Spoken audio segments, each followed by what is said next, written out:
if it's not in the medical report, obviously it's not something that the president is dealing with. Well, I can tell you this. Just going back to Parkinson's for a little bit, so to give you some answers here, has the president been treated for Parkinson's? No. Is he being treated for Parkinson's? No, he's not. Is he taking medication for Parkinson's? No. So those are the things that I can give you full-blown answers on, but I'm not going to confirm a specialist, any specialist that comes to the White House out of privacy. The neurologists have said it is not warranted. The president himself, he said it today, he said it multiple times, and the doctor has said this. Everything that he does day in and day out as it relates to delivering for the American people is a cognitive test. And that is what the medical doctor has said. He had a check-in with, and he said this on Friday, he had a check-in with his medical doctor, which is something that he does a couple times a week, as you know, and I stated this as well. He has, for those who don't know, obviously outside of the briefing room, outside of the White House, many Americans don't actually understand this, so let's take a step back. They deal with their medical issues or physicals very, very differently.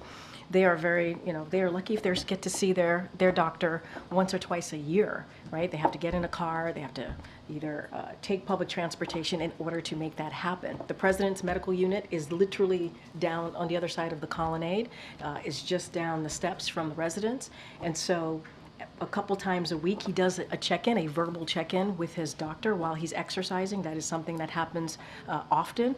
Matter of fact, he did a check-in today because I know folks were going to ask about if he was tested for COVID. He was not. We are following CDC guidance. He was not tested for COVID, just to let you guys know about that one. And if he has any symptoms, obviously we would test him. But to answer your point, he did not have a medical exam. He did not have a physical. He did do like a verbal check-in with his doctor a couple days after the debate, and it was very quick. It was a couple of words that were spoken to each other, and that's how we were able to give you that answer. But he did not have a medical exam. He did not have a physical. We have had a comprehensive, and I just want to take another step back, comprehensive physical examination. The president has had that. We've given a comprehensive report. We've shared that the past 3 years. Every year that he has had this exam, he sees a neurologist.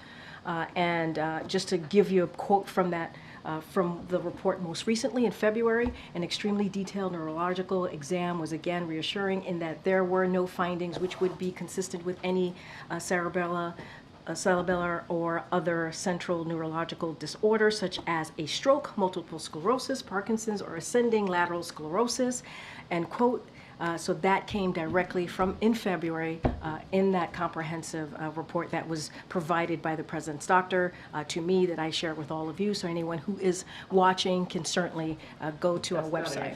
We cannot share names of specialists broadly, from a dermatologist to a neurologist.